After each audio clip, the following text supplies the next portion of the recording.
So if you can suppress knowledge, you suppress perception, you put people in a mind prison that can control them from cradle to grave. The most important decision that humanity is going to make that will determine which reality we choose to experience. That all the way through, no matter what the culture, no matter what the period or the era, the few have always controlled the many. Enough people are perceiving this other realm of reality beyond the nature that we've been taught. Time is an illusion encoded in this reality. Lay this out in the roadmap is a simulation. It's a simulated reality. So once you've got a situation where you are in a simulated reality, you can manipulate not time, but the perception of time and the perception of events and experiences passing either slowly or quickly.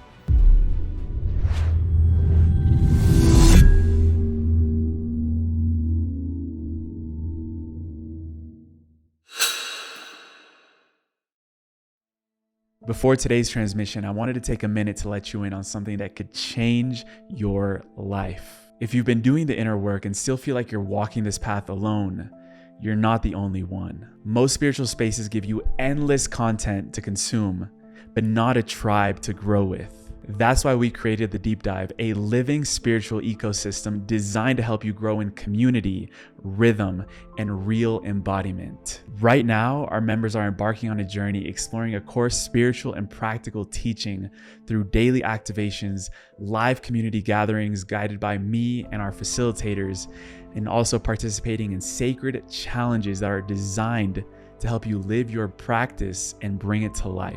You'll be surrounded by seekers and leaders who've decided that they're done doing this work in isolation. If you're ready to find your people, visit the link in the description or scan the QR code on screen right now, and I'll see you inside.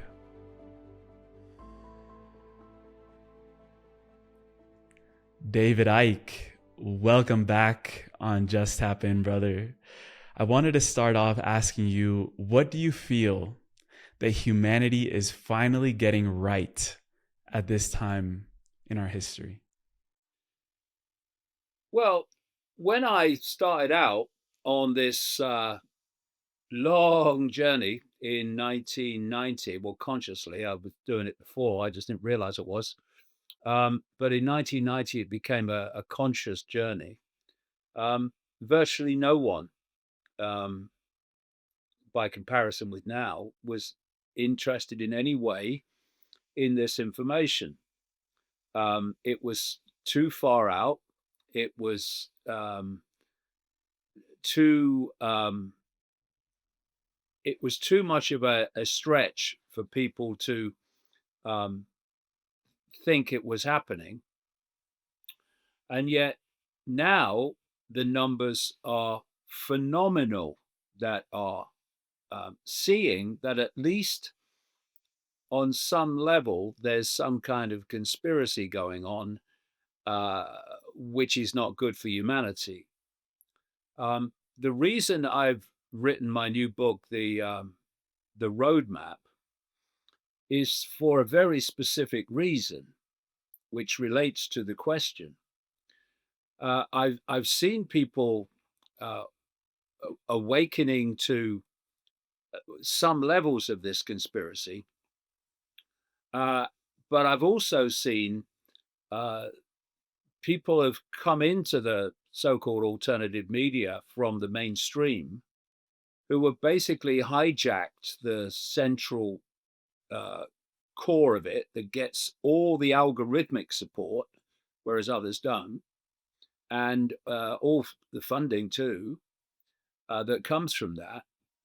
And there's been, we have a thing we call the Overton window in the mainstream of society, which is that range of acceptable thought, acceptable opinion.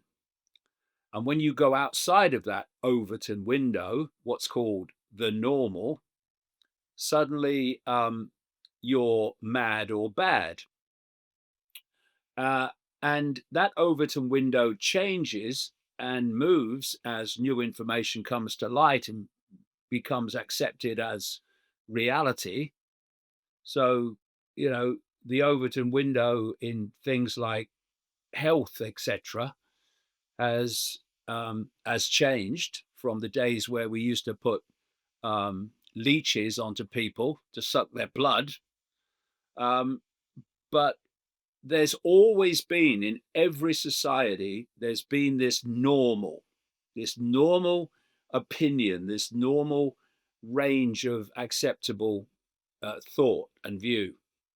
Now, the alternative arena also has an Overton window. And I say it shouldn't have, because we are um, in a reality which is designed specifically, I'm sure we'll get into that, to stop us knowing, to keep us in a state of ignorance, um, aware enough to behave and serve the system, but not awake enough to see that the system is a means of mass human control. And so, what's happened with this kind of hijack of the alternative arena since COVID is that this Overton window has come in and basically held the perception of the conspiracy in the range and the realm of politics and finance and the world of the scene, shall we say. And so what I've done with the roadmap is to present a vastly greater picture, in which, yes, I go into the political realm, but as a play out of the big picture, which is that a non-human force is manipulating human society from another dimension of reality. And if people hear that for the first time, they go, what? But the evidence to support that is tremendous. But this Overton window of the alternative media prevents that being explored. And that's why I'm setting out with this book to dismantle those walls of limitation and say to people, not you must believe what I say, but hey, there's a completely different way of looking at this world, even vastly different to the mainstream of the alternative media. And the scale of the conspiracy is vastly greater than you're being told. And ironically, it's when you get into that bigger picture of the situation we're in, that you come across the answers. Because at the political level, which is basically where it's held, there are no answers. What's the answer to voting for Trump or someone of the left? To vote for someone of the right or someone of the left as the alternative to whoever's in government at the time? But when you kind of dig a little deeper, and you don't have to go very deep for this, you see that the same force is manipulating through the left and is manipulating through the right. And, you may see different rhetoric, you may see different excuses, you may see people apparently saying different things. But when you look at the outcomes of both a left government and a right government, the direction of travel is the same. It's going in the same direction. With some, it may go in that direction slower or quicker, but it's the same direction.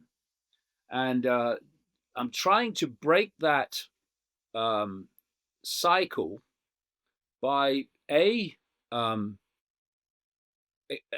putting forward a completely different way of seeing the world and seeing ourselves, our self identity, and um, and also to point out that if you're trying to control billions of people and you are a few, there are a few things that need to be in place.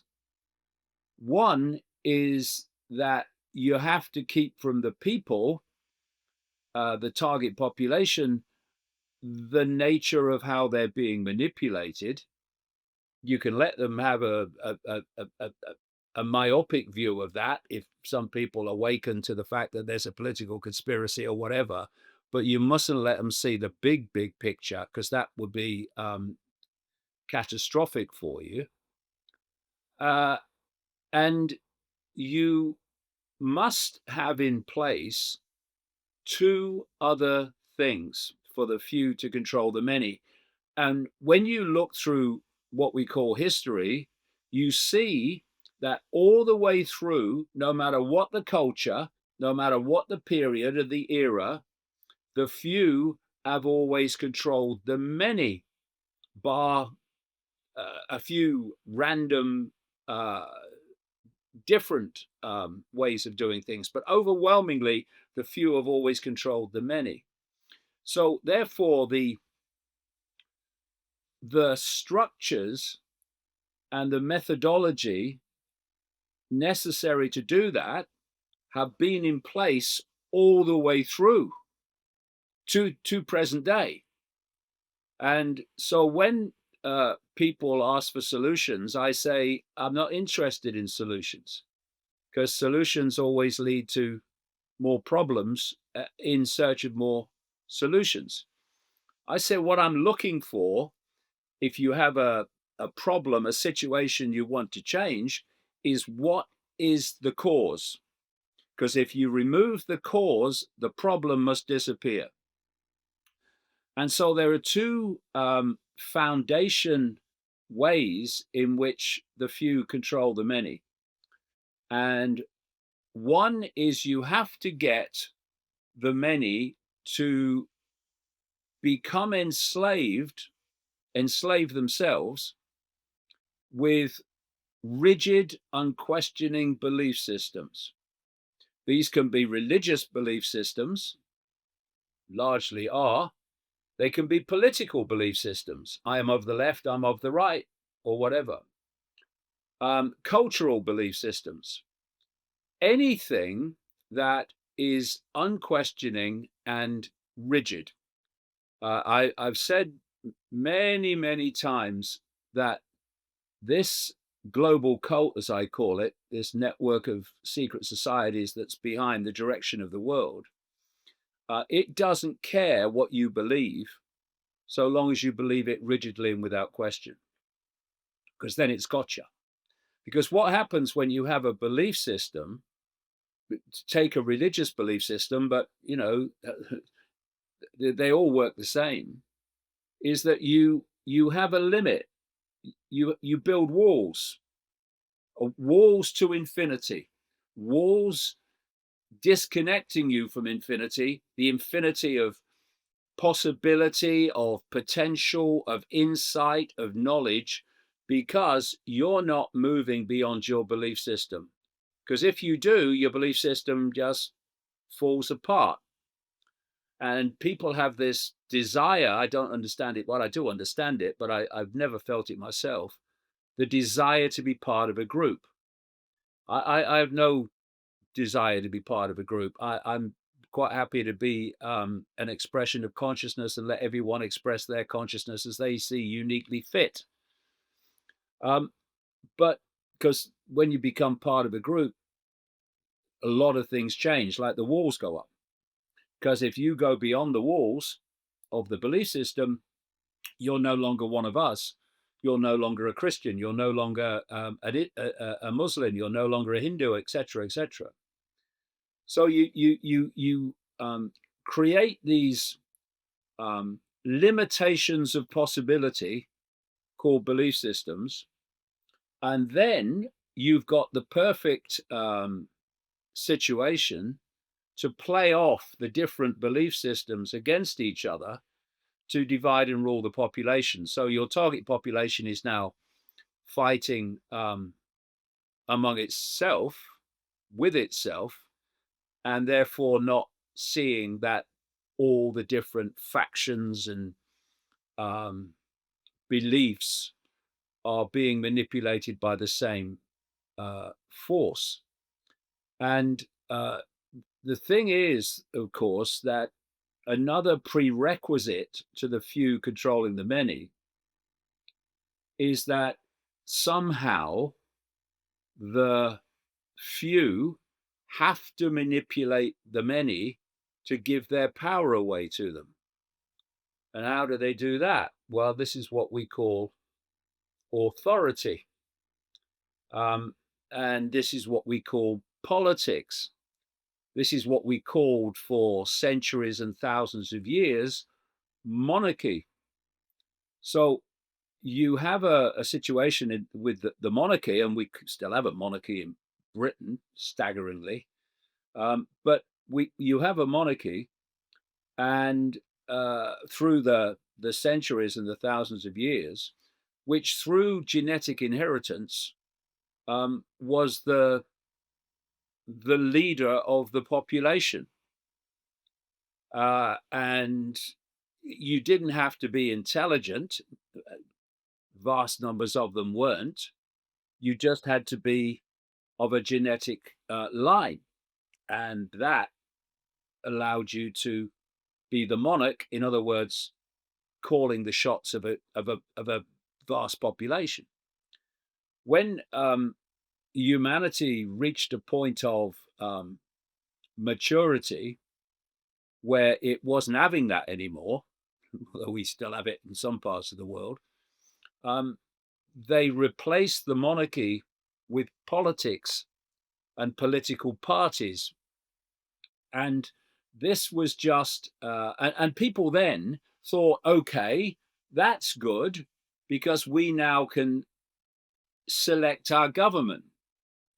But you see, if you're given the choice of selecting party A or party B or party C even, but the same force is controlling all of them at their inner core controlling center, then it's not a choice. You're choosing between different masks on the same face, and ultimately you're going to go in the same direction. Slower sometimes, faster other times, whichever you think you're selecting. And what that is doing is replacing the monarchy, where you give your power away to the monarchy without having any selection process, to apparently selecting the government, but actually you're not in truth. So the political period since the demise of the monarchies has been one of another reason and way and means of giving your power away. So we have this thing called an election, which is an absolute farce anywhere, because there's no contract between a political party or a political leader and the population that they're asking to vote for them. In an election campaign, and we've seen this massively in the UK with a guy called Keir Starmer, and massively in the United States through Donald Trump, whereby the party or leader tells you what they're going to do and tells you what they're not going to do in the election campaign. You think, okay, well, yeah, I'll go with that.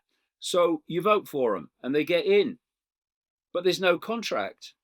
So when they get in, as we've seen in the UK with Starmer and in America with Trump, they do what they said they wouldn't do, and they don't do what they say they would do.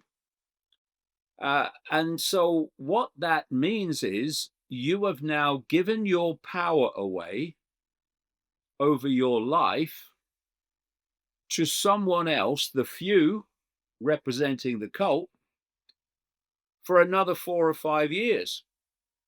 And if you stay at that level only of politics is the answer, it's the problem, but it's also the answer. Well, it's not. Then in another 4 or 5 years, you get the opportunity to go through the farce again. And this time you might vote for the other party. But then the other party does the same and gets into power. It doesn't do what it said it would do, and it does do what it said it wouldn't do. And the direction of travel is basically the same. And so you 4 or 5 years hence have only one real way of getting rid of the party B, and that's to go back to vote for the party A, and round and round and round and round it goes. And these are all means of giving your power away. And yet we're supposed to have 8 billion people in the world, and the number of people in full knowledge who are directing the direction of the world is tiny by comparison. And thus, the only way that few are going to control the many, even with politics, is for the many to acquiesce to the dictates of government and politicians. So if a politician, a leader, a president, a prime minister says we've decided to do this, and enough people say we're not doing it, they have no power. The power of politicians, thus the cult behind the politicians, is in persuading the population to give their power to the few in the form of acquiescence to what the few decide is going to happen. If you look at America now, you've got this guy, Trump, who is so deeply corrupt, it's unbelievable. I mean, oh dear. I mean, just shockingly corrupt. And he's running America, one man America, that's starting to unravel now, thank goodness, through executive orders, which is an aide to Bill Clinton once said, executive orders are swish of the pen, law of the land. So this one man is saying, this is going to happen and I'm signing an executive order. Congress has given up its right to police that. The Supreme Court, which has a Trump majority, is going in his favor again and again. And so you basically have an America that claims to be a democracy or a republic and claims to be a land of freedom that is currently controlled by one bloke. But then you ask the question, yeah, officially that's true, but who's dictating to him? And this process of giving your power away to the few through acquiescence to the few has gone on throughout known human history. And that's how we got in this situation. And we are not going to get out of it by continuing to do the same. I love that you brought up these unquestionable, rigid belief systems that maybe have been instilled in the operating system of humanity for centuries. I wanted to ask you, what is that one belief system that you have that is the most empowering, that anyone else can also start to embody that liberated you from a lot of these programs that were instilled? Well, it's not a belief system. What I have is a way I see things at any point. But I also know, as the ancient Greek philosopher apparently said, Socrates, wisdom is knowing how little we know. To know is to know you know nothing. And when you look at the situation that we're in, and for instance, the tiny band of frequency that we can see, it's tiny, you you need a bit of humility in the sense that you realize that whatever you know or think you know at any point, there's always more to know. And so I have a way of seeing things, and I add to that with more information, but I'm willing to be fluid and move as the information and the evidence dictates I should move. Uh, and that is a different way of operating than a belief system, which is without question and uh, rigid. So you've got to know that there's always more to know, and what that does, and this is why I've gone into some really far out areas, shall we say, in the last 36 years now, um, because when you if you reach a point and you think, got it now, well, you're just confirming you haven't. What you've done is you've got a bit more, but what don't you know? And this principle and process is constantly driving you deeper in the rabbit hole because you're constantly asking, what don't I know? And that takes you into some really amazing places, which I set out in the roadmap.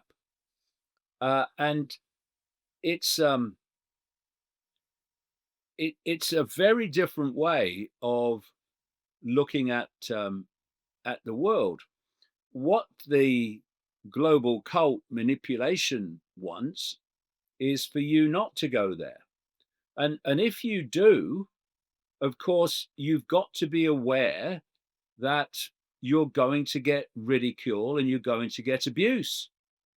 And this fear of ridicule, fear of abuse, fear of not being part of a group anymore, um, that's a massive disincentive for many people to go beyond the limits you've confined yourself to.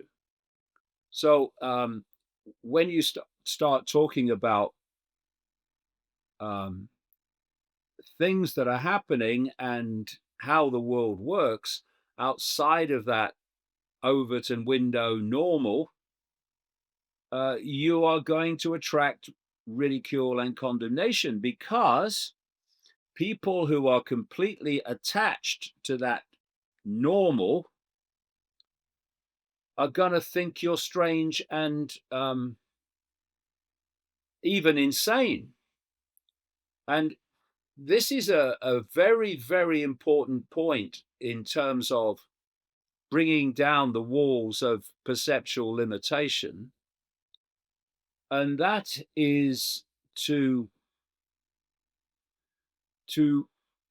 realize that what we're being told to believe is normal is actually only what is being given to us to keep us in perceptual servitude and ignorance. And so what you are looking at was described in a quote was it a guy called Schopenhauer, a quote, who basically said words to the effect of people mistake the limits of their own mind with the limits of possibility. And this perceptual oppression is founded on keeping people from cradle to grave in a limitation of sense of the possible. If they can squeeze your sense of the possible, they gotcha.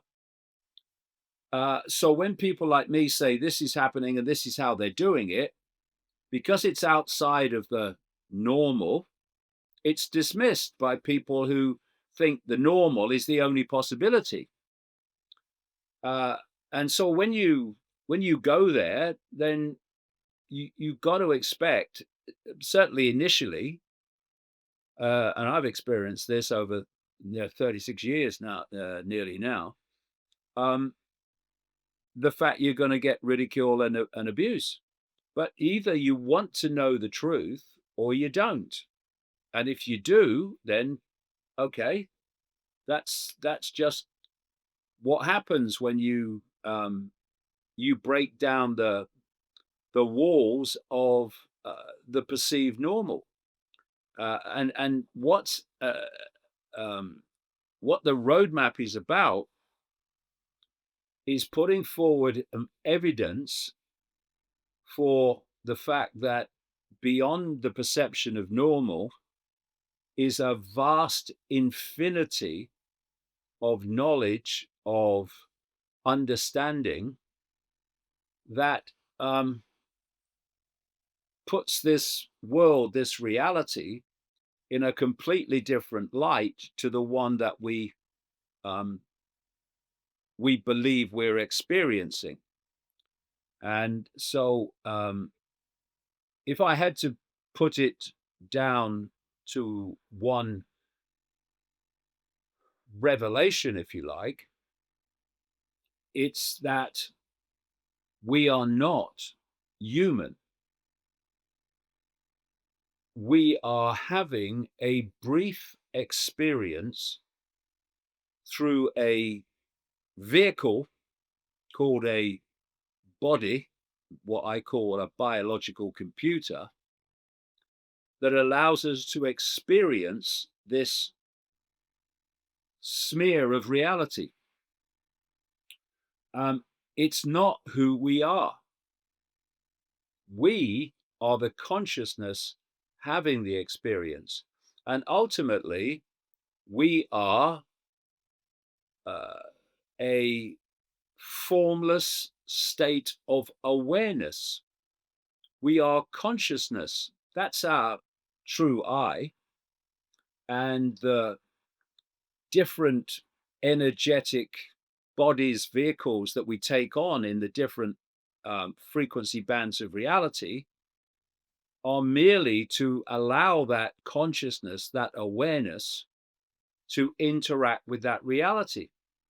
So I couldn't pick that up with my consciousness, because my consciousness, your consciousness, everyone's consciousness is vibrating so fast compared with the dense frequency of the glass that I couldn't pick it up. I couldn't interact with this reality.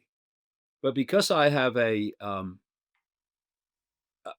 bodily form, a biological computer that is resonating within the same frequency band as the one I'm experiencing, I can interact with it. I can pick the glass up. But it's not who I am. It's just a brief experience I'm having. We give it names like, my experience is called David Icke. But it's not who I am. It's what I'm briefly experiencing. What I am is a state of awareness. And that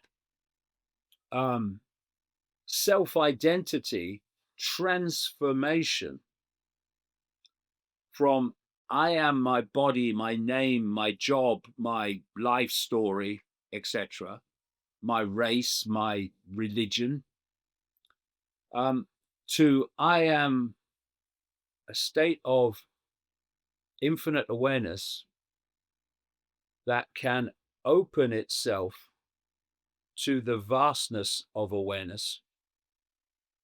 And therefore, when you do that, when your self-identity becomes, I'm not my name and all those labels, I am awareness, having a brief experience, that expansion of self-identity takes you and expands your awareness into realms of knowledge, insight, knowing that is beyond the limitations of this human reality. And suddenly you see the world you saw in a certain way before, you see it in a completely different light.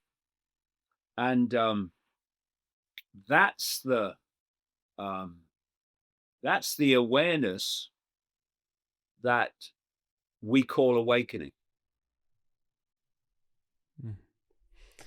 One thing you've said about the few is that they have highly advanced knowledge about the nature of reality. And in the roadmap, you're exploring things like time, things like speed of light, things like parallel dimensions. And I really wanted to get in there because Sure. right now there's knowledge about reality is getting so democratized. Like we can go in and find podcasts like these. We can read all these books. It's not centralized in one library like it was in the times of Alexandria. What have you come to the conclusion about the nature of reality as it relates to time, speed of light, all these other things that I mentioned, dimensions, that we're catching up to from this highly advanced knowledge that some others have had to maybe control some of the perceptual limitations on us? Right. Well, let's first point out why this knowledge is not accessed yet by the vast majority.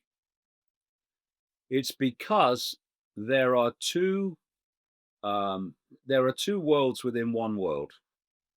There's the world of this global cult. Now, this is a global network of secret societies. It has an interlocking leadership, an inner circle core that connects into all these major secret societies, and many who aren't major.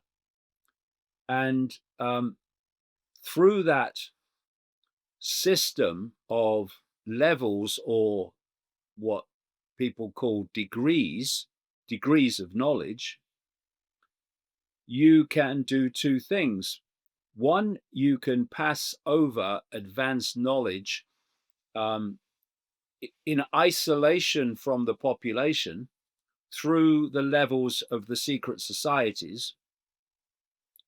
And you can also, through the degrees of knowledge they're broken up into, you can decide who has that knowledge even within the cult structure and who doesn't.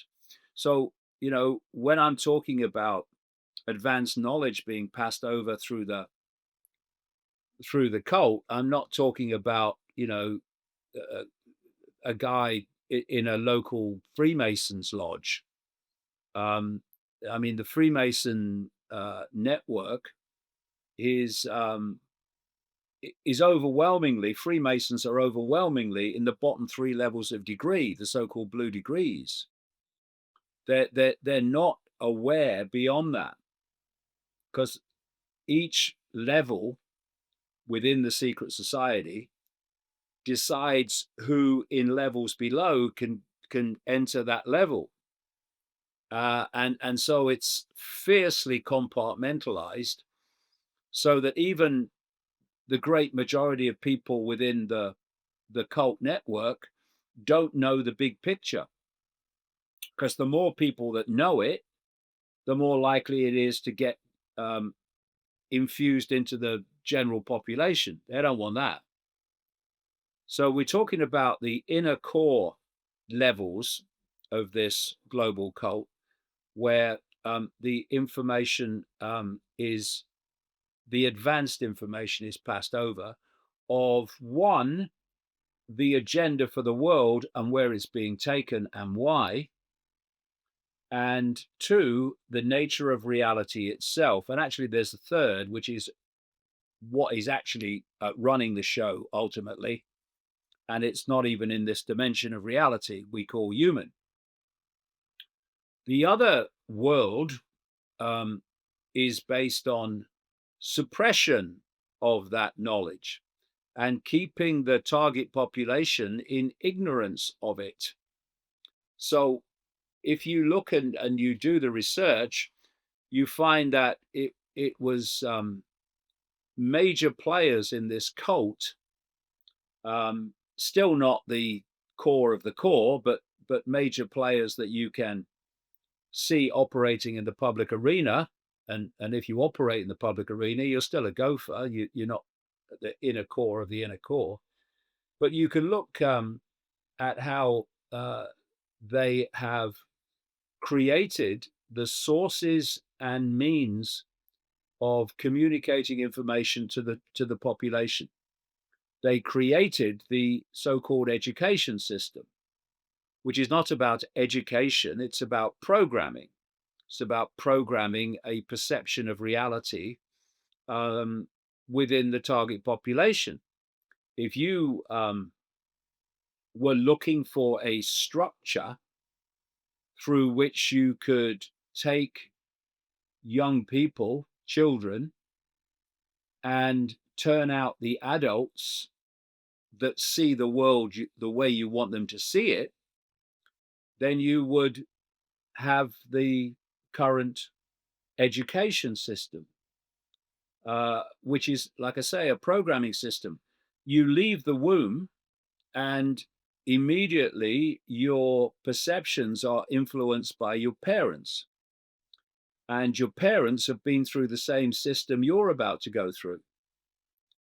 So those first initial years, your parents, not through malevolence, can be, but overwhelmingly not, are passing on their programming to you, not because they want to harm you, but because they have been convinced that's the way things should be. You then go to school, and now teachers representing the state with the state curriculum are telling you what to believe about everything. They're telling you when you have to be there, when you can leave, when you can eat, when you can go to the toilet, when you can talk. And this goes on throughout your formative years. You go on to college and university, and the same thing happens. You're being told what to believe. You're not being taught how to think. You're being taught what to think.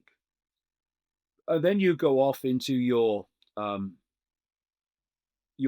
job, profession, whatever, at the end of this, and you're meeting all those people that have been through the same system you have, but earlier, and have taken on, again, all but the relative few, the version of reality and perception that's been programmed into them. And this is how these normals are formed. And anyone that steps out of that normal is a kind of, or asks questions that the teacher actually can't answer except by repeating the official story. You become known as a disruptive influence in the classroom and a problem child or whatever, when all you're doing is saying, show me that what you're telling me is true. And then you look at the media. Now, we're now at a point where those that control the major media corporations are tiny. You know, one of my books, I I look at the ownership of a company called at the time Time Warner, and it's extraordinary. I just list the broadcast, TV, um, Hollywood, radio, newspaper, magazines that this corporation owns, and it goes on for pages.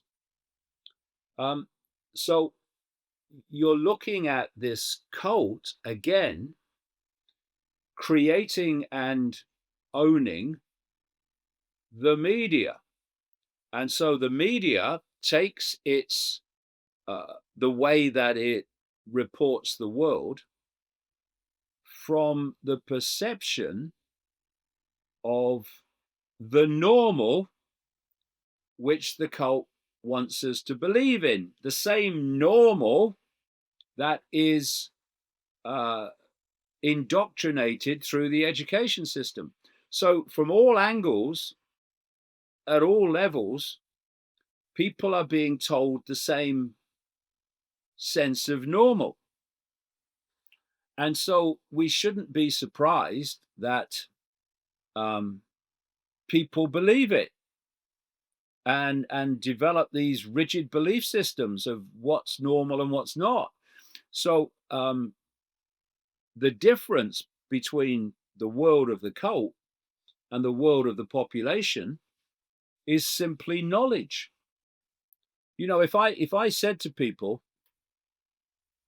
that there was and they knew nothing about computers or Wi-Fi, and I said to them, you know, there's a field of radiation with encoded information which you can tap into anywhere in the world where it's generated, and it's a whole reality, a whole sense of reality, just in the energetic atmosphere that we call empty space. The reason it appears empty is because it's outside of this ludicrously narrow band of visible light, as science calls it, that is all we can see. If I said that to people who knew nothing about Wi-Fi and computers, they would say I was mad. Why can't I see it? They would say. But because now people know about computers, they know about Wi-Fi, when I say the same thing, they say, oh, yeah, I know about that. Yeah, Wi-Fi, computers. Yeah, I know about that. Yeah. Everyone knows that. And the difference between you're mad and everyone knows that is knowledge. So if you can suppress knowledge, you suppress perception, you put people in a mind prison that can control them from cradle to grave. And so it's that um, suppression of knowledge that is the goal of the cult, while at the inner core, advanced knowledge is passed over and through the levels of initiation. And so this is the foundation throughout human history. This is the reason that humanity, still controlled today massively, but fundamentally controlled through what we call history by religion. Because not only were people told that they had to go to church every Sunday or else, they were told that if they didn't believe what the church was telling them to believe, then horrific consequences were on their way. And what is that belief designed to do? To keep people in a perceptual box, a perceptual prison. So if we um, go on to the question that you asked about time, uh, what controls people's perception of reality more than time? We're constantly looking at the clock, but I don't. I don't have a watch. I won't have a watch, and I interact with time only. Well, I've got to be here at a certain quote time, so I will be. But the rest of it, it just passes me by. So I'm not watching the clock all the time. But um, most people are, and they are controlled by their perception of time and time passing. But as Einstein pointed out, time is relative. It's relative to what you're doing. So sometimes people say, "Oh dear, time's flown, isn't it?" And I don't know whether you've noticed it, but a lot of people are noticing it, and I've noticed it very much so, that the perception of time seems to be getting quicker. It's like, where did Yeah. 2025 go? Um, Why is that? well, we can get into that because time is an illusion encoded in this reality. And this reality, I would strongly suggest, and I lay this out in the roadmap, is a simulation. It's a simulated reality. It's like a vastly more um, advanced version of a computer game, basically. And so time can be manipulated. Things and what is time? Time, as we perceive it, is simply the speed at which we believe events are passing. So it's like you can put a video on and it can play a certain speed, or you can put it on fast forward and the events pass before you, but incredibly fast. So once you've got a situation where you are in a simulated reality, you can manipulate not time, but the perception of time and the perception of events and experiences passing either slowly or quickly.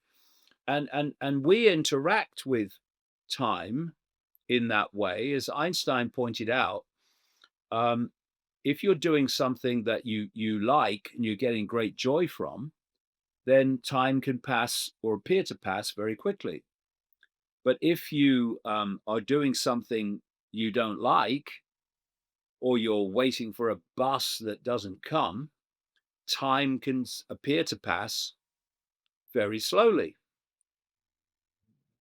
But the reason is there is no time, and you can point this out. We think that time is moving from the past through the present to the future. And the present is what we can call the now, this moment. But this moment is all that exists. What we call the past is memory, and what we call the future is a projection of the possible future from the now. The past is the memory that's coming from the now. So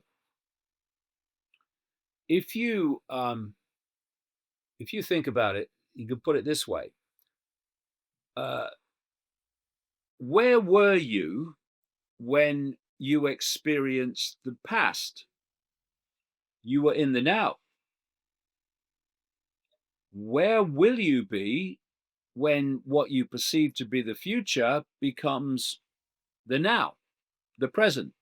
You'll be in the now. There is only the now. But because of the way the simulation is constructed and manipulated, um, we mistake the apparent passage of and sequence of experiences and events to be what we call time.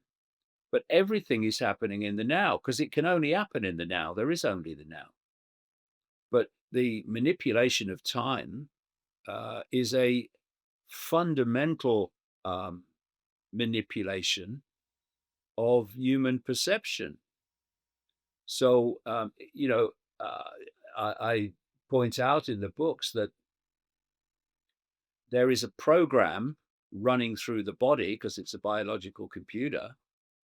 And part of that program is aging. That which has created the matrix, the simulation to enslave our perception, has infused into the biological computer a program which takes the human body through a sequence from birth to whenever our demise comes, our bodily demise, not the demise of our consciousness. And so that perception of aging also delivers the perception of time passing. But it's actually a program. You know, when you get deeply into this, and this is also supported increasingly by many mainstream scientists who have started to see that the way they saw reality before is simply not supportable. They realize that the human body is not a physical entity, and the reality that we are experiencing is not a physical phenomenon. You go into quantum physics below the level of the atom, and suddenly you realize that there is no physical. You know, we're told that atoms are the foundation of the physical world. But if you look at an atom, you see that it has no physicality. An atom is just a an energetic phenomenon. So it's the nucleus, and there's electrons going around the nucleus, a bit like a solar system, if you like. And everything in between the tiny nucleus and the tiny electrons is, to our sense of reality, empty space. It's certainly not physical. And if you go deep enough into the nucleus and the electrons, they're not physical either. But they are supposed to be the foundation of the physical world. It's not possible. Someone came out with a great line pointing out that if you look at an atom and you look at the nucleus, for one example, as a 10-cent piece in America, then the atom, by comparison, has to be the size of a baseball stadium. There is no physical. And what we are experiencing is a physical world that is actually holographic, illusory physical. And we interact with it.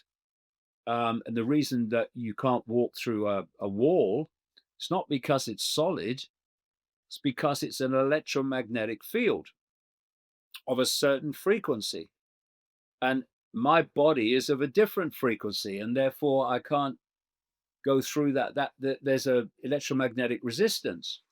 So when you hear all these stories about ghosts, and I've experienced it, I've seen it, where a ethereal figure comes through the room and goes through the wall, people say, from the perception of normal, that's mad. That's not possible. You can't go through a wall. Oh, but you can.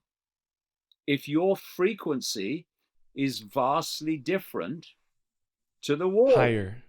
That's, Higher than the wall? yeah, because you see, these bands of frequency that we call reality, like the very dense frequency of human reality, are like radio and television stations in the analog system, where all the radio stations are sharing the same space, but they're not interfering with each other unless they're very close on the dial, because they're on different wavelengths. You know, if you tune your radio to radio 1, then you get radio 1. You move the dial to radio 2, you get radio 2. But radio 1 doesn't cease to broadcast when you move from your dial from it. Goes on broadcasting. It's just you're not tuned to it anymore. And these bodies, these biological computers, they lock us in, tune us in to the frequency band that we call human. And so when people have near-death experiences where their body dies or ceases to function, and then eventually it's revived, and they find themselves back in the body, in the intermediate time, they find themselves in a completely different reality with a completely different law of physics that's nothing like this one. And that's because these biological computers are interacting with this matrix, with this this simulation. They are taking the information in the field of information, think Wi-Fi, very, very appropriate, and they're decoding it into the reality we think we're experiencing. So just go to mainstream science about how this system works. They just haven't put the dots together. The 5 senses are interacting with this matrix field of information. And that matrix field of information is waveform.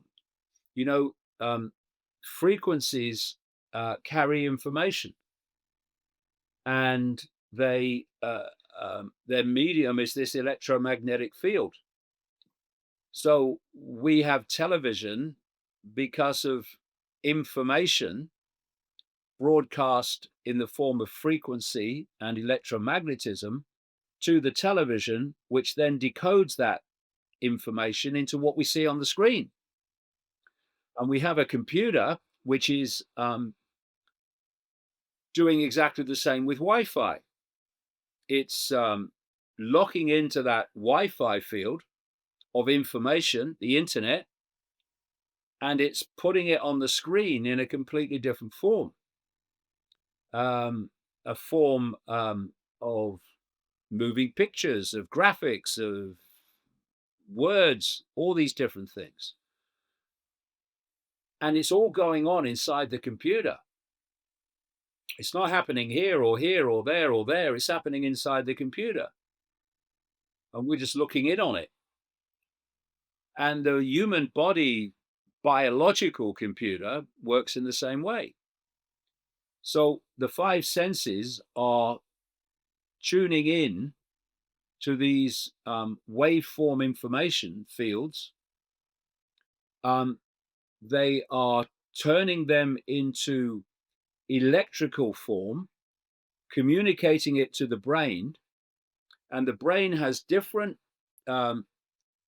parts which specialize in decoding different senses, like the visual part is the back of the brain here.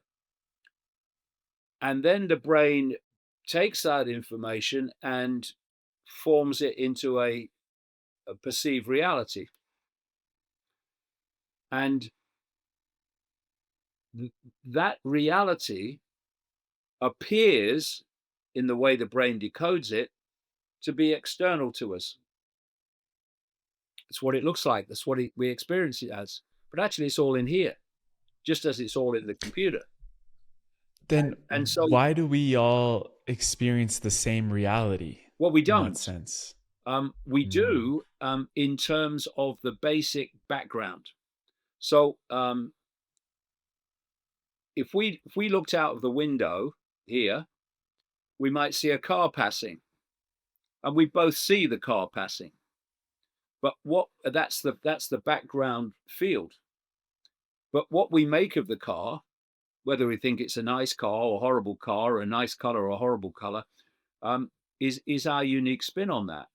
So our sense of reality is very different. I mean, I've said many times that, if we could just experience how other people are experiencing this world for 10 minutes, if we could look through their eyes and access their perception of what they see, we would be absolutely bloody shocked, because the perception is that everyone sees the same world. They don't. They experience the same background stories, if you like, but they don't experience it in the same way. That's down to how much consciousness they're accessing. So we are communicating now, and people are hearing what I'm saying now, and they're hearing words, but there's not words passing between us. There's a vibrational information field passing between us that is generated by my vocal cords. The ears pick up that waveform frequency, they turn it into electrical information, and they communicate it to the brain, which then decodes it into words that we hear.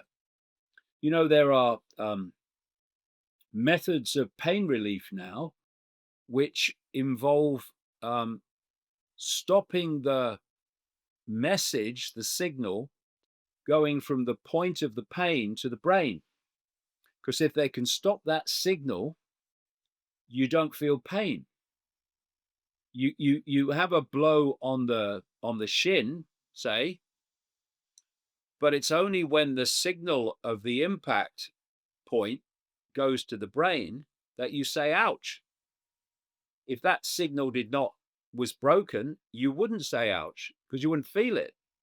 The brain is like taking all this information. It's not, consciousness doesn't come from the brain, it's a processor of information. That's why they can't find consciousness in the brain. And what you're doing is, with the brain, is it's taking all these sources of information, and it's processing them into a sense of reality. Now, this is another very important point. For a very long time, in fact, until very relatively recently, they thought that once the brain was formed, that was it. It didn't change. Now they know differently. It's called brain plasticity. And what it means is that the information the brain is processing, in other words, the frequencies of the information that the brain is processing, dictate the nature of the brain.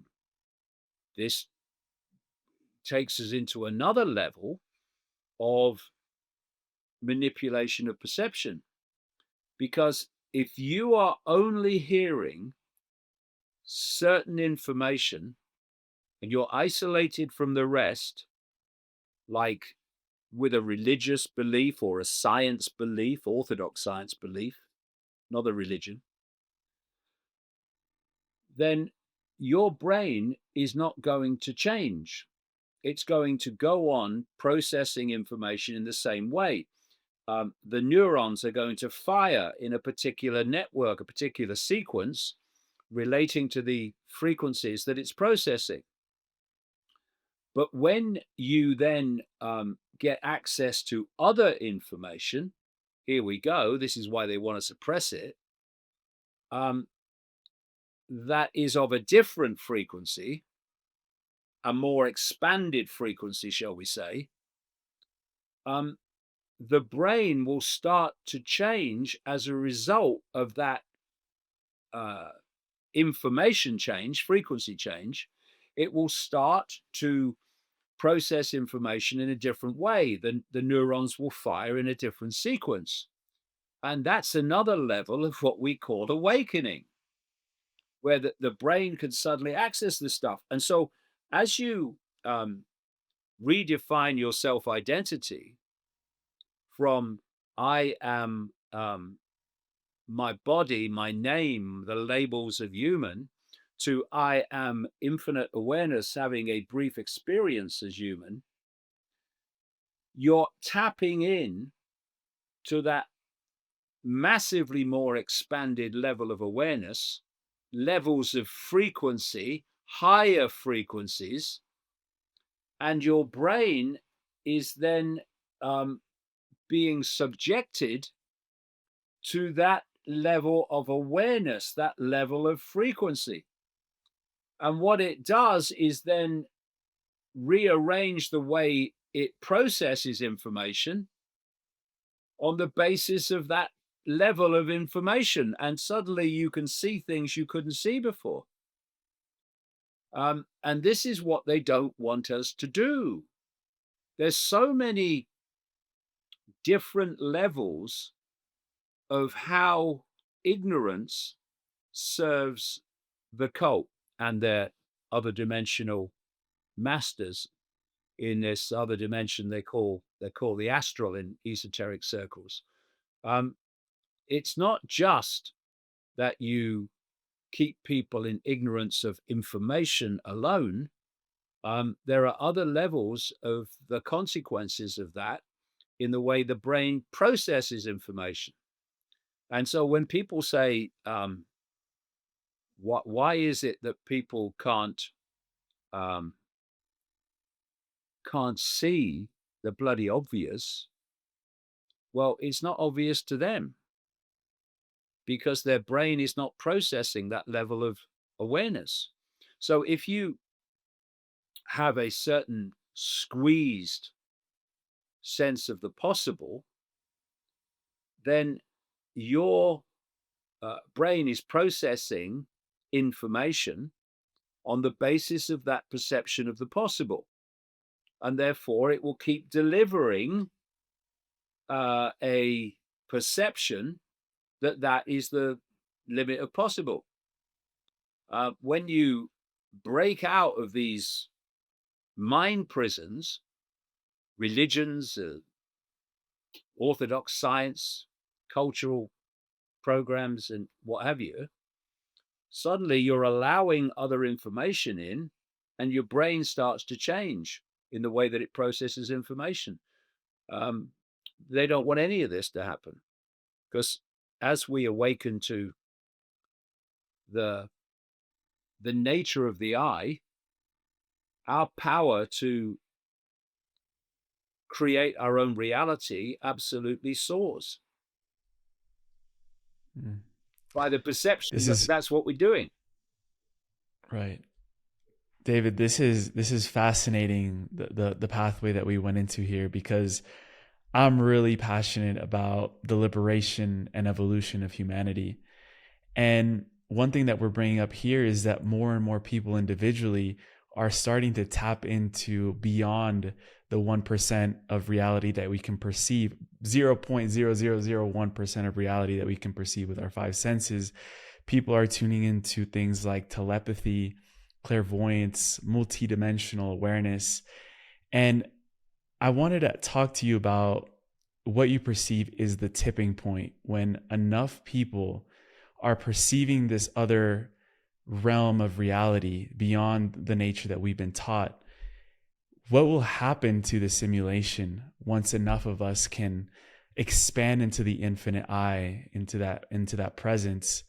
Where do you see that going in the Well, well, timeline? first of all, one of the things that I've been writing a lot about in recent years, and absolutely include in the roadmap, is how um, we are caught in a cycle of reincarnation in which our consciousness, still in a state of ignorance, leaves the body, um, follows up the tunnel or whatever to the light, and then enters what Buddhists call the wheel of samsara, and comes back into this human reality for another, quote, lifetime.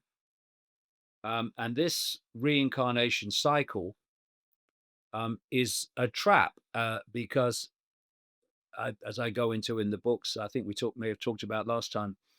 Um, these entities that have created um, the simulation are feeding off low vibrational human energy, the energy that resonates to the frequency of fear, anxiety, depression, hatred, conflict, war, regret, resentment, all these things. And so these entities that are manipulating this simulation have no interest whatsoever in creating a world in which people will generate love, joy, um, appreciation, peace, happiness. Now, consciousness can manifest that way. It goes up and down, obviously, but overwhelmingly, they are using this global cult network to create events in our reality that are um, meant to generate from our response to them low vibrational, emotional, and mental energy, which they're feeding off. As I've said many times, the humans sacrifice satanic rituals that these people are involved in, these cultists are involved in, are designed to generate an immensely powerful low vibrational energy called terror in the victim, which these entities feed off. Because, we can see someone's emotional state by their facial expressions and their body language. What we can't see is the energy that those emotional states give off. Um, I mean, even mainstream science knows that we do, but we can't see them, those frequencies, because it's outside of visible light, so we can't see it. And it's also an astral phenomenon.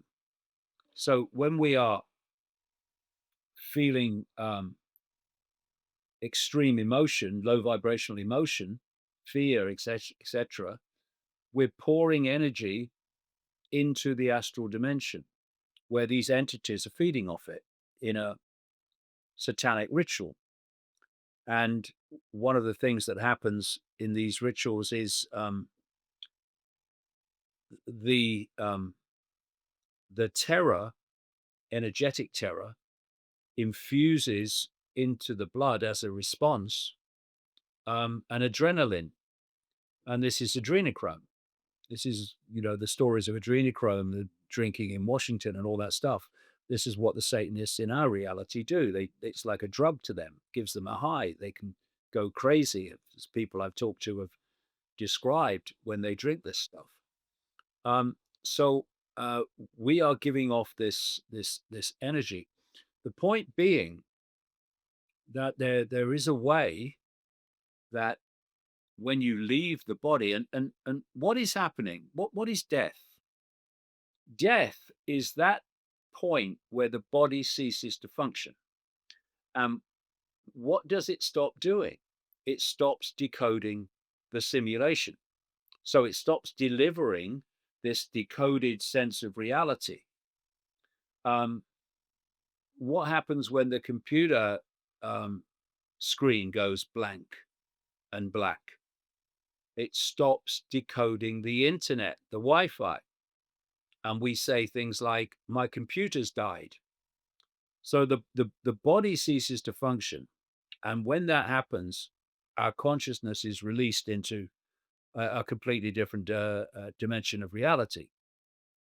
But there is a way, if you hold your sense of identity of being consciousness, not um, unable to be entrapped. So go into this in the book in some detail. Then you can just you leave the body and you leave the matrix, all levels of it.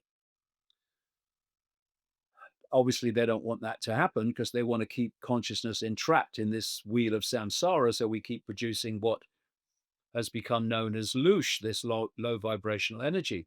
So in the first Matrix movie, when the Morpheus character held up the battery and said, the Matrix is a computer generated dream world designed to turn humans into one of these, it was a profound truth in an apparently fictional movie. So ideally, when you leave the body, you're out of here. And that's the ideal. But while we're here, this simulation is interactive. And the infusion of consciousness beyond the programs that um, are there to control us can change the nature of this reality. Um, when you get deeper and deeper into quantum physics, they are saying how confusing it is that they've shown in their studies that um, at the quantum level, you have the wave form, the frequency form, which is the information, basically what they're looking at, is um, the simulation field. It's what they're looking at when the waveform at the quantum level. But what they are confused about is that when those waveform information um, phenomena are observed by human attention, the waveforms transforms into particle form. What? But it's perfectly explainable. Um, our sum total of our mental and emotional state and states, and the vast majority of it is in the subconscious. And if you look at what psychology suggests, it says that 95% of human behavior is generated by the subconscious, not the conscious mind, in reflex action or um, almost like robotic behavior. But it's coming from the subconscious, not the conscious mind, which is why this, you can react to certain things from the subconscious reaction. And then the conscious mind kicks in and says, oh my God, what was I doing? What was I thinking? Ah, you weren't. Your subconscious was. And so the sum total of this conscious and subconscious field of perception is interacting with the quantum level of reality. It's interact. So you take the frequency wave field at the quantum level, the below the so-called physical level. that is potential and possibility. And our state of perception interacts energetically with that through our attention, if you like, and manifests a projection, a decoded projection of our perceptual state into a particle form which we perceive as physical. So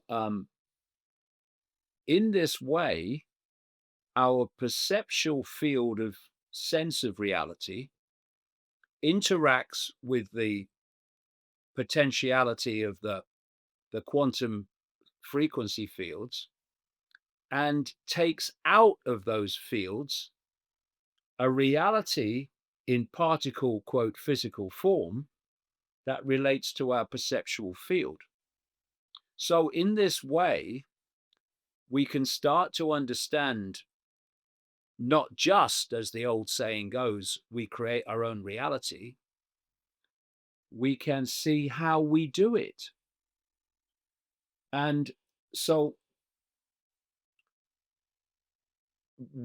we look at people, for instance, that have a belief that they have no power, that they have no power over their lives, and they look to authority to tell them what to think because, well, obviously they don't know because they're, what do I know? I'm just little me. And they may think that the good things in life, things they'd really like to happen, never happen to them.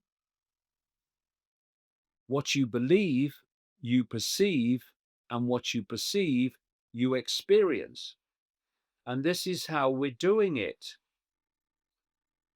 by our sense of reality becoming our experienced reality. One of the things I mention in the book, in the roadmap at one point, is a writer who set about trying to understand why some people are immensely, quote, successful and others are not. And he focused on, but the principle is the same. He focused on people who were what we would call the elite, and how they became immensely rich. And what he found was they did a tremendous amount of what you might call visualization. They focused their mind on a certain reality, a certain outcome, and that's what they created. And it doesn't just apply to having lots of money, it applies to anything. And so this is another element of what that knows that it wants to keep from the population. It doesn't want the population to know that we're creating our own reality, let alone how we do it. But it wants to use that knowledge for its own ends. And this brings us to another point. If they can control the individual and collective perception of humanity, then subconscious as well as conscious, then they can get humanity to create the world, the reality that suits the cult and the other dimensional masters. And that's what they're doing. You know, people talk about, they say, oh, they have to tell us what they're doing. It's part of universal law. No, it's nothing to do with universal law. They have to let us know, especially subconsciously, what the plan is and where the world's going. Because if we take that on board and think, okay, that's the way the world's going to go, that's inevitable, we'll create that reality. This is what this phenomenon called preemptive programming is all about, where they present to you movies and television programs. And my God, how many have we seen in the last decades that present the dystopian world that they want to create? Because in doing so, they're infusing, not least into the subconscious, this sense of reality and where the world's going. And we will, through this quantum process of interaction, create that world.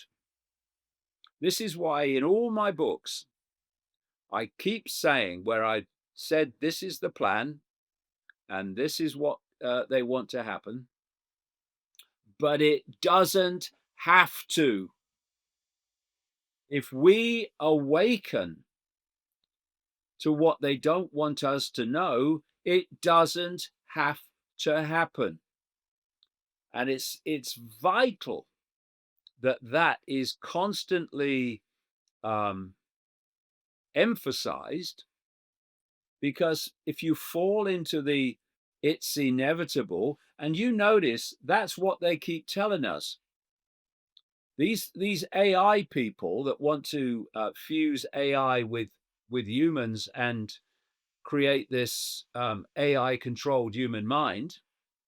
You people like Musk and these other oligarchs, your Teals in America, and your Mark Andreessens and your David Sachs, who's the AI czar of Trump. All these people, they're telling us that it's inevitable that AI will do what they want it to do. Musk, oh yeah, well, it could be the end of humanity, but it's inevitable. So we have to fuse with AI, otherwise humanity will die out. This is all part of the perceptual programming of inevitability, which collectively people then create. It's our minds, our consciousness that is being used to create our own prison. And this is why awakening way, way beyond the political and financial level of the conspiracy is absolutely vital. Because without that awakening, we'll go on creating the reality we are being manipulated to create. David, I wanted to ask you there because there's 8 billion people on the planet right now. And something that's going on is that there are these planned programs and realities that are being subconsciously programmed into us to inadvertently decide to go down that path. There is also many alternatives and infinite possibilities that we can go down.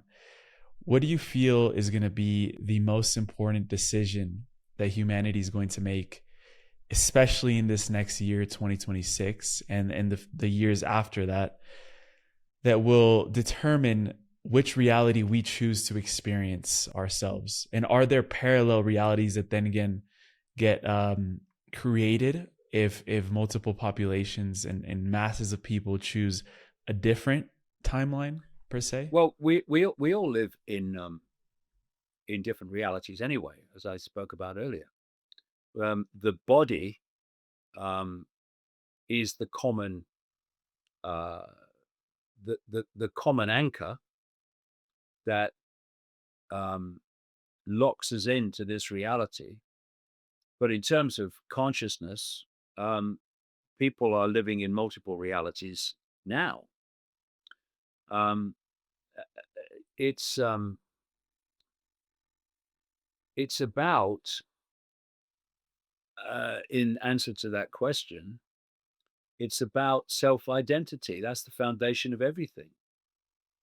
If you identify with being human as your I, then you are immediately self-identifying with extreme levels of limitation, of I can't, of it's not possible, of ignorance.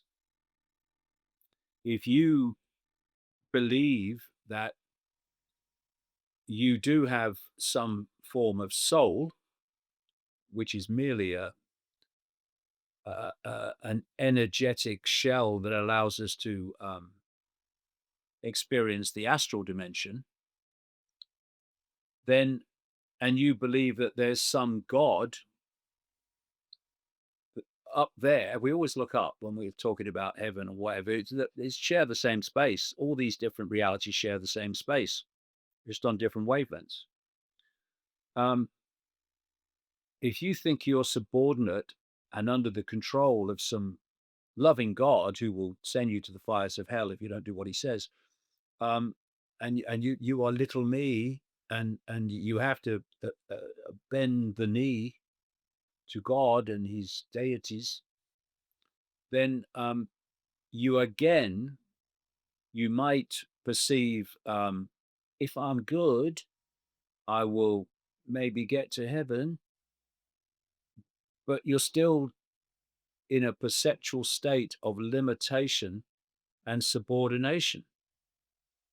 If you are in the human world and you are subordinate to authority because you believe yourself to be little me and I have no power and authority has all the power, it doesn't. It has our power, which we give to it in the form of acquiescence. Or you believe that there's some God in some other reality that's judging you and you have to do what he says, all that stuff. You will create that reality.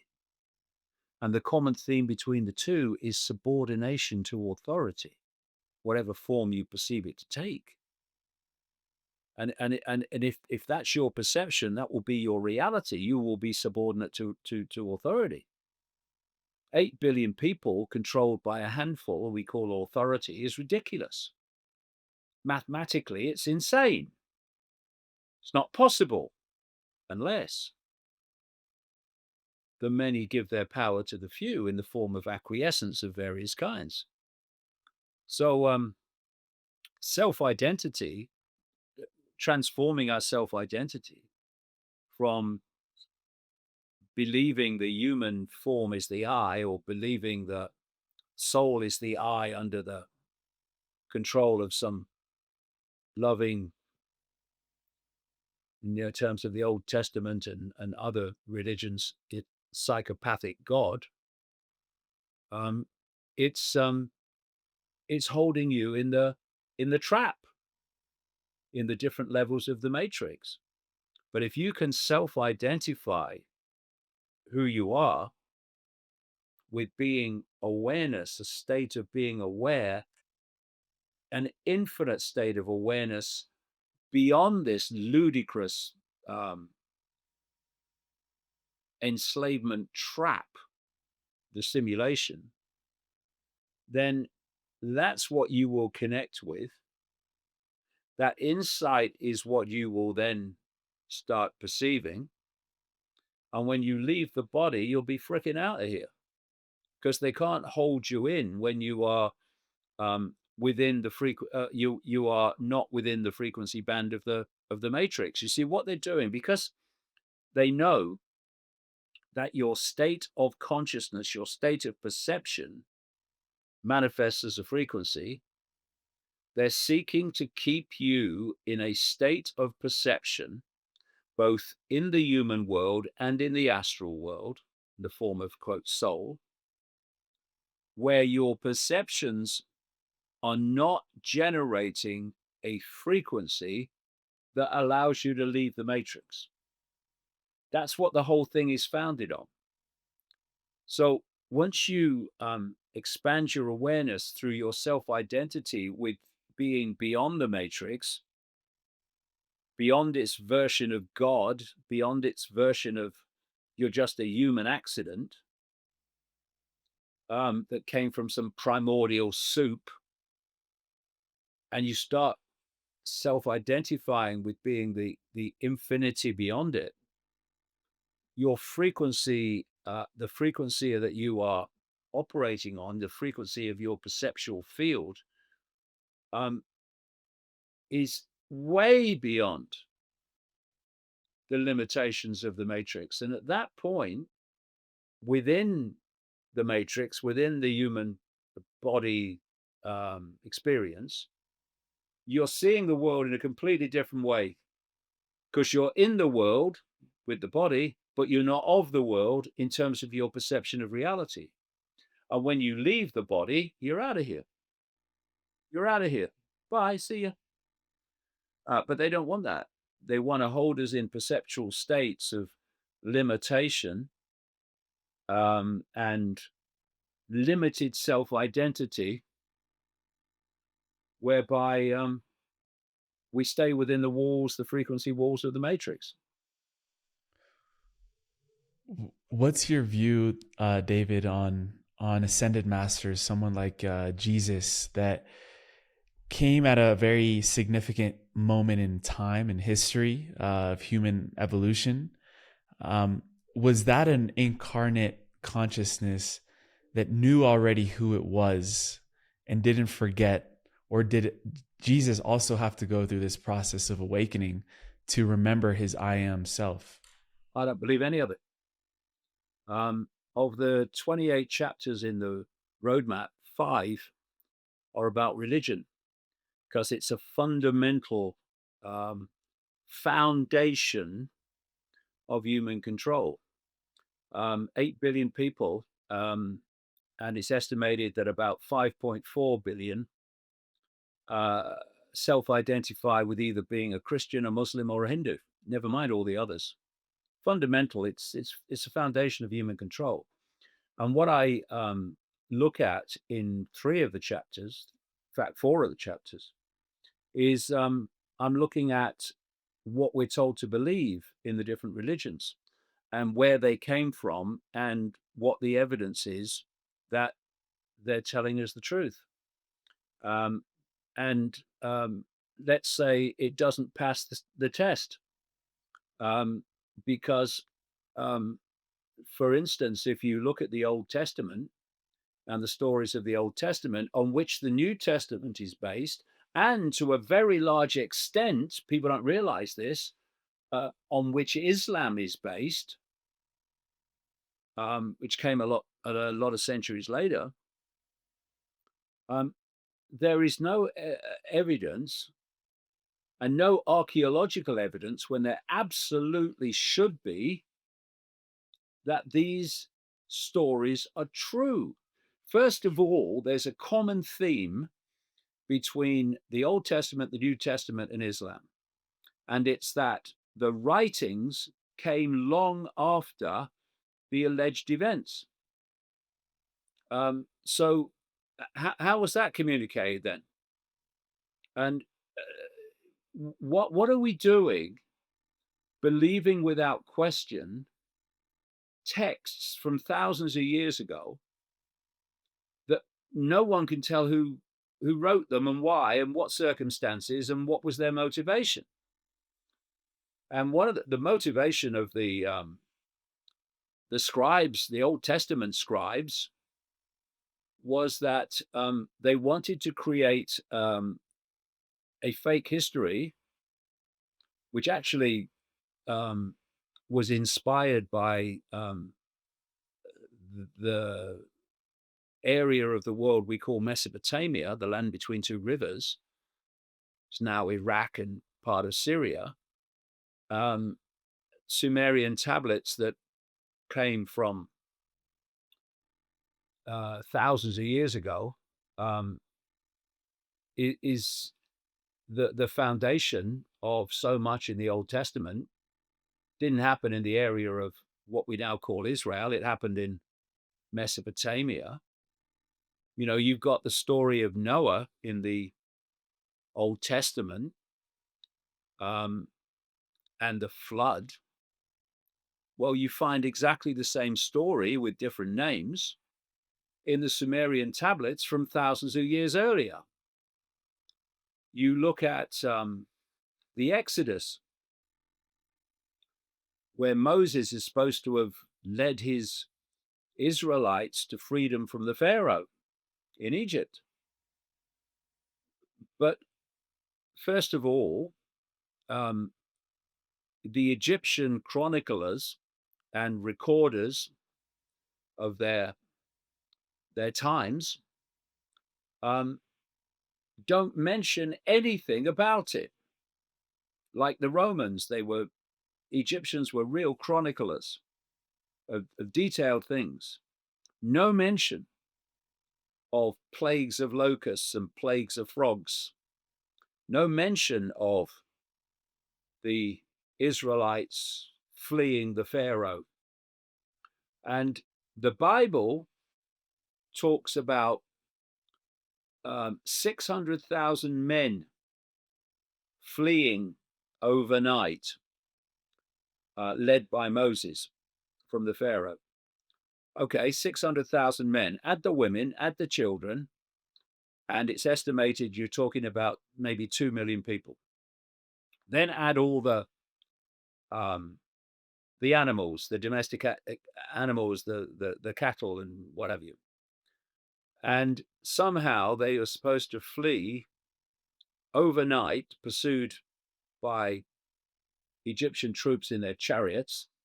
And then God opened the Red Sea and they went through, and then the Red Sea was brought back when the chariots were pursuing them. And then these 2 million people were supposed to have walked around a very small, actually, desert for 40 years. And I quote in the roadmap two Jewish archaeologists who are looking at the evidence for any of this happening and many other things in the biblical story. And of course, being Jewish archaeologists, they have no interest or investment in, and there's no benefit to them of saying actually none of it ever happened. But that's what they do. If you had 2 million people traveling around a desert, a small desert, there would be endless archaeological remains. There'd be phenomenal numbers of graves, of animal bones, and all the things that would have happened. And how do you feed 2 million people in a desert? Oh well, manna from heaven. Oh, thank you. That's a good one. Hold on a minute. We've got a problem here. How would they have eaten? Oh, we'll have God producing manna from heaven. Yeah, okay. And then another thing is that Moses is supposed to have led the people into the desert to get away from the Pharaoh. Well, it just so happens that there is archaeological evidence from that period in that desert area and elsewhere in what we now call Israel of Egyptian forts. The Egyptians controlled that entire land. But somehow you flee the Pharaoh into a land controlled by the same Pharaoh, and oh, don't ask too many questions, mate. It's like in journalism, they used to say, don't make too many phone calls. It spoils a good story. Because you find out it's not true.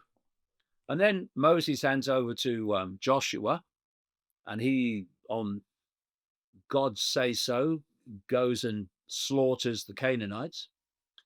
And part of that slaughter was to bring down the walls of Jericho. And so they're supposed to have, blown their trumpets, and the walls came tumbling down. Just so happens that there were no walls in Jericho. And, this is a point, not just about the Old Testament, the New Testament as well. is that because it was written after the period in which it's supposed to have happened, so that applies particularly to the Old Testament, long, long after, like 1,000 years sometimes after, 1,500 years sometimes after, in terms of the existence of Abraham, who was born in Mesopotamia, so the Bible tells us, Sumer, Shinar, as the Bible calls it, um, many places that did not exist then, but existed at the time the writers were writing, were included in the stories, which when they didn't exist at the time the stories were supposed to have taken place.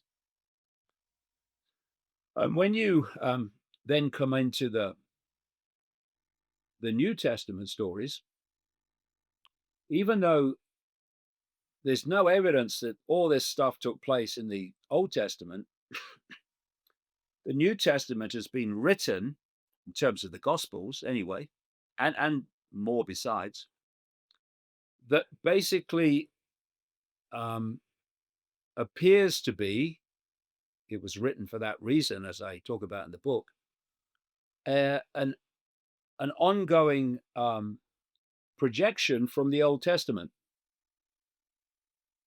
So the Jesus figure in the Gospels talks about figures in the Old Testament, which clearly did not exist. They're Mesopotamian stories, if they existed at all. And then you look at Islam, and people don't. Most people don't realize this. Islam includes in its story many of the people from the Old Testament and New Testament. So it talks about Moses. It talks about Abraham. Abraham's a big figure in Islam and Mecca, and it talks about Mother Mary. It talks about Jesus, but says no, Jesus was not the last prophet. Muhammad was. And the biographies of Muhammad were written long after Muhammad died, or supposed to have died in 632 AD. So you've got this stream which comes from the Old Testament stories that cannot be supported by the evidence when it should be in many cases, through the New Testament into Islam. And what was we talking about almost right at the start? You get people into unquestioning belief systems, and then you play them off against each other to divide and rule. And that is what we are looking at. And that's why this book, The Roadmap, will be so controversial, but it will also make sense of the apparently unexplainable. And that's why I wrote it. Got it right here, brother. Thank you and your team for sending it over. We end every show, David, with a segment called The Final Trio, which are some rapid fire questions at the end, like we did last time. Before that, where would you want to send everyone to connect with you, with your work, the massive resources that you provide? We'll also link everyone to go and grab a copy of the roadmap.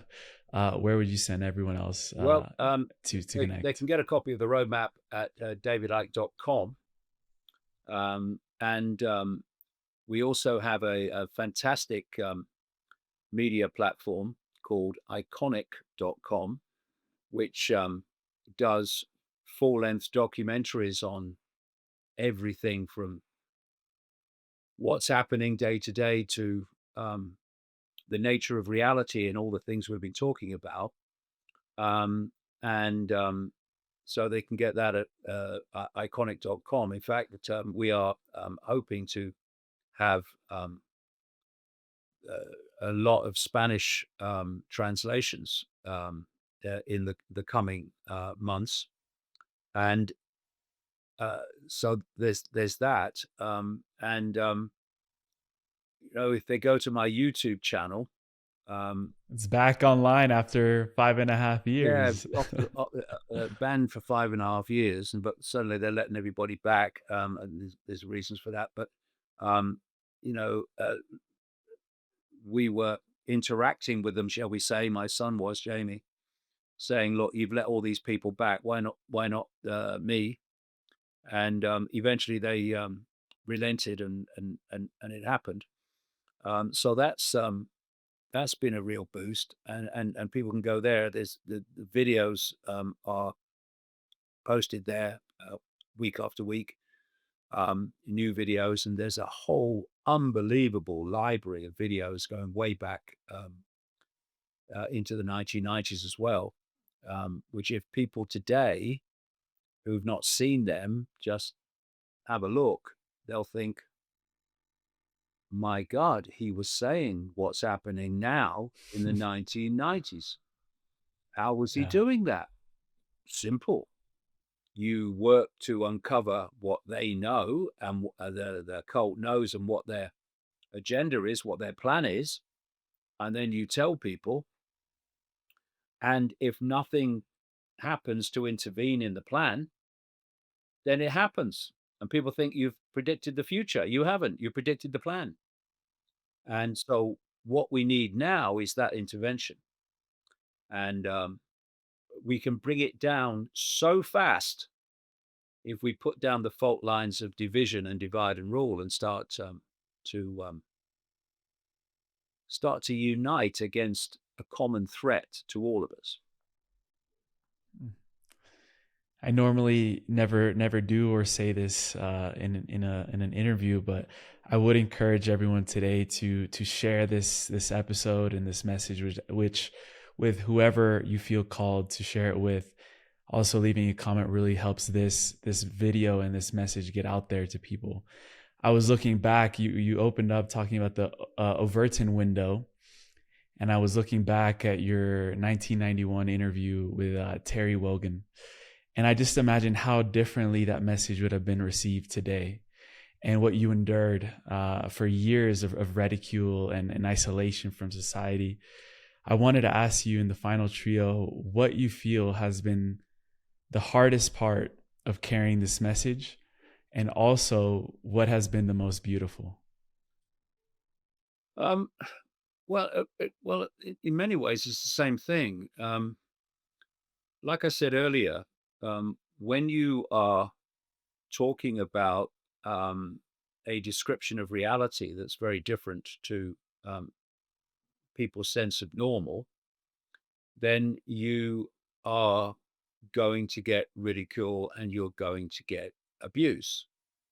I still do, but a fraction of what it used to be, because events um, have made that happen.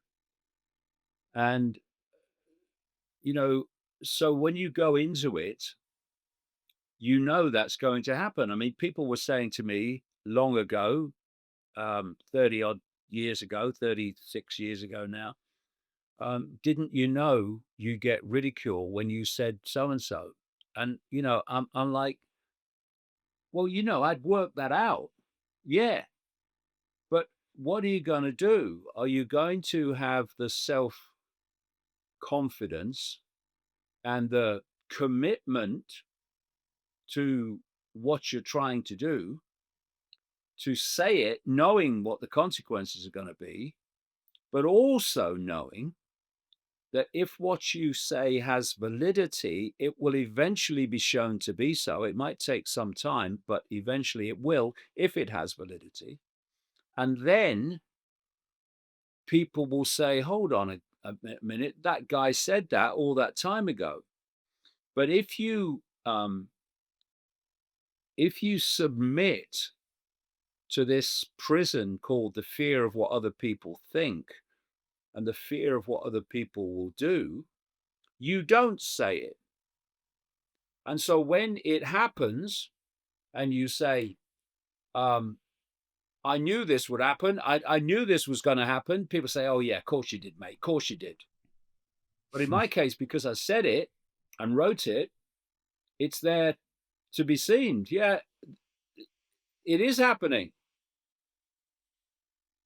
And the other side of it is the, well, the frustration of what seemed for a long time like talking to a wall.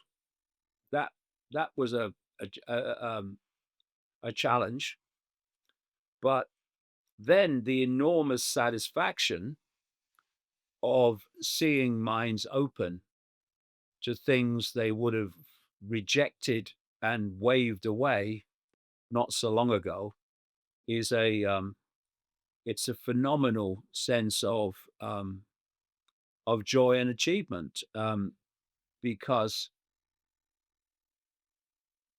this is the road, the open mind road that we have to pursue to bring this nonsense to an end. And if those minds do not open beyond those walls of indoctrinated belief in all its forms, then this force will reach its end goal. But it can't. It can't if we awaken beyond its programming and unite beyond its divide and rule, because a few people can't control 8 billion. If the 8 billion know what the game is, and B, refuse to cooperate with it. So we are looking in the eye of the storm now, but it's still reversible. It's just a choice, and it's time to make it. I would rewatch that part a few times. David, we'll end here with the question: what is the deepest source of hope inside you that has never been shaken? And what has kept that flame alive all of these years? Well, knowing that I am an expression of infinite awareness, I am eternal, and I am on an endless journey of exploring forever. And this is a brief experience in which you seek to do everything you can to uncover and communicate the nature of the human prison, so it ceases to be a prison, because it's a perceptual prison, and thus information can change perception, which demolishes ultimately the prison. But it's also the knowledge, the awareness that whatever happens, you're still all that is, has been, and ever can be, having a brief human experience in which you're doing your best to make a difference, but whatever, it's just an experience. The point being that we need to be in control of when that experience ends. And through the wheel of samsara, we are currently not, through ignorance of the situation in which we find ourselves. So I just, when you open to consciousness beyond the program, what you tend to do is what you feel is right. You don't go through this mental gymnastics of what will people think of me or say about me or do about me if I say this. You say and do what you feel is right, and you don't make a list of all the consequences of doing what you believe to be right. You just do it. Because, if you start a list of all the consequences in this world of many things that people do that are necessary to do, then you'll reach a point on the list where you'll say, okay, I'd like to do it. I'd like to do what I know to be right, but not that badly. But if you really mean it, then you just do it, and whatever consequences come, because in the end, I'm out of here, and I'll still be all that is, has been, and ever can be. Uh, I can handle that. Just to say, David, thank you so much for your heart, your dedication to the truth, to humanity, to your own exploration of consciousness. It's a pleasure always to connect with you and to weave together. It's my highest honor. And I would love to continue these chats. I feel like they're getting deeper and deeper each time. And I know I'll be a student of your work for the years to come. So thank you so much, David. And I hope to do this again very, very soon. But deep within you, you know it will. Everybody does. We've just forgotten and been encouraged to forget. That's the point. Much love. Thank you. See you, mate. All the best.